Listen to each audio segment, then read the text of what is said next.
Hello and welcome to Radio Freeman. Well, I'm kind of back in the backwaters again, starting all over with all of my technology, and so therefore I have no music for you on these shows. Sorry about that. Just getting myself back up to running in full steam. Of course, the world's not gonna let me relax. There's too much going on, so much to talk about. Let's get going. Alright, let me just see if I've got this straight now. Back in 1913, the Griffins got together and designed the first pre-planned city of Australia. It was known as Canberra. The capital was finally placed there, the Parliamentary House, in 1988, overshadowed by Henry Kissinger. This is very curious. I see as we start to get to the point where we're at now, as everyone is caught up in political intrigue against nations, the global elite are setting up their capitals and preparing a world that's beyond our comprehension. The things that they're building are so far out there that it's almost unbelievable. When we look to Canberra, Astana, or Dubai, we find very unique architecture being thrown up with very interesting geometric patterns. Now, when you get to Canberra, let's think about Australia for a minute. Now, first of all, on January 9th, I had predicted on the Free Zone that some effects would be seen out of the VLF array there in Australia. That's Boeing's VLF array, and you can find that linked up on freemantv.com.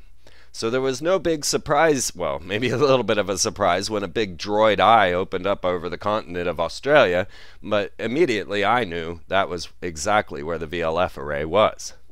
Now we're going to get a little deeper in understanding and thinking about what all of these ultra-low frequency radio transmitters such as HARPs or iSCAT and of course the VLF array in Australia might be up to.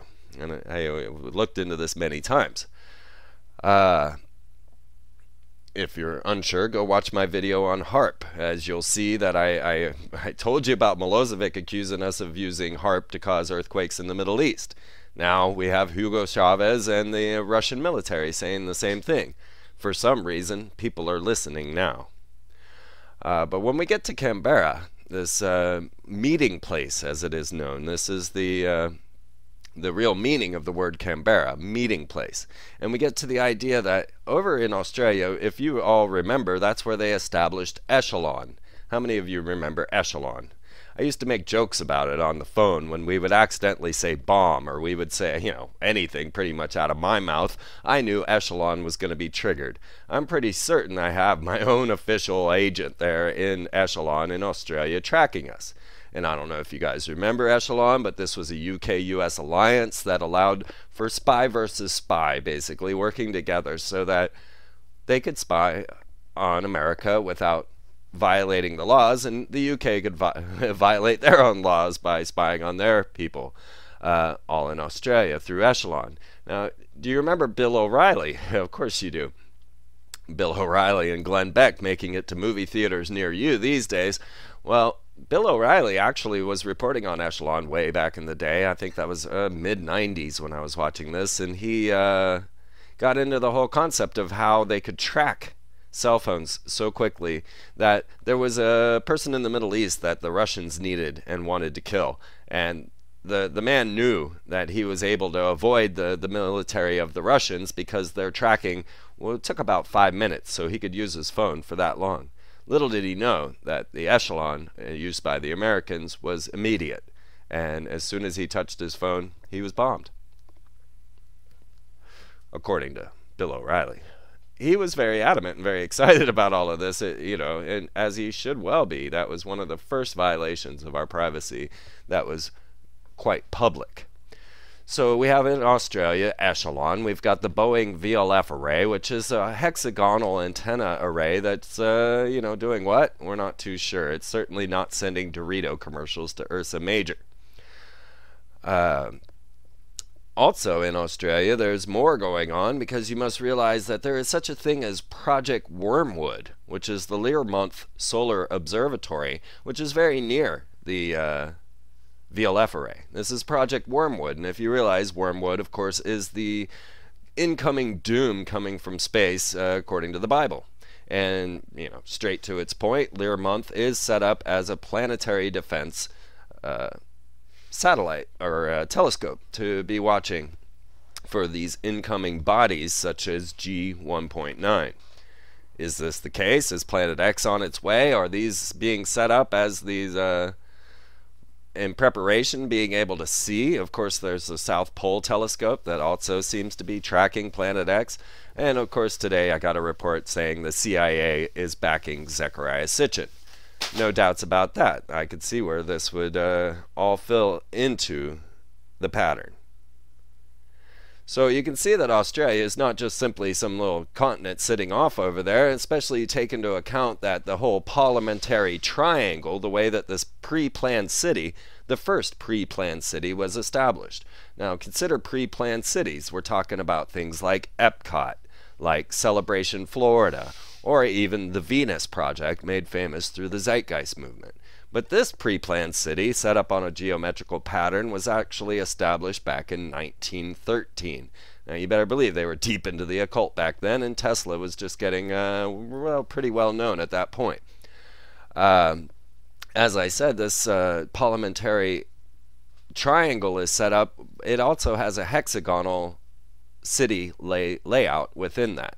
And then the Parliament House, which was overseen by Henry Kissinger, is 4 times larger than necessary for the country of Australia. Many believe that this Canberra, or meeting place, is the lead elite capital and will take its position as things start to shift. Now realize that Henry Kissinger, being deeply involved with the building of the planetary house there in Australia, in Canberra, he is also the forerunner and the one who established the idea of 10 regions of the United States, which Obama just passed through his legislation, his executive order, establishing 10 regional governors, which we're all still wondering and waiting to see if Arnold Schwarzenegger is going to take a position in that. 5 of those governors are handpicked by the president himself. So we see Kissinger's plan, and therefore what I'm saying is the global elites plan, as they establish a new world right in front of our faces, even launching off massive firework displays to announce their creation of Atlantis and Dubai. And they are building these elite capitals. Meanwhile, we are all sitting back caught up in nation versus nation politics. Something that I don't believe they even believe in. So now we have the United States being set up in such a pattern. We've got the 10 regional governors being set up. We watch as the Denver International Airport is being the most sophisticated high-tech airport ever crafted. It is much larger than necessary. It was put in a place that was less convenient than the original airport, and is, of course, the New World Airport established by the Freemasons. We find that it has a Kevlar covering and, of course, the strange Denver International Airport murals, which you can see in my film with Tex Mars, Codex Magica. Very curious indeed. So we can expect, as the plan was laid out by Henry Kissinger back in 1971 with Richard Nixon, to establish these 10 regional governors under the UN. So this put America under UN control. Then we watch as, next thing should be the movement of the capitals from Denver, or from DC to Denver and Atlanta. So I wonder what they will do to the District of Columbia to bring this about. And this could lead and maybe be more on the threat from Iran, and I'll get to that as we get there. Okay, so we're now seeing also that here in America we have Northcom with their Sea Smurfs, yes, Sea Smurfs, which are the military men, troops that we have here in America, ready to stomp you down if you decide to revolt. But really, I think we're preparing for some sort of catastrophe, not so much a revolution. But let's not forget the Sea Smurfs. Okay, so we now have the idea that this is the lead capital in the 21st century, that we are establishing these modernized looking cities that are just, set up on crazy geometrical patterns, which takes you straight to Astana, Kazakhstan. Now,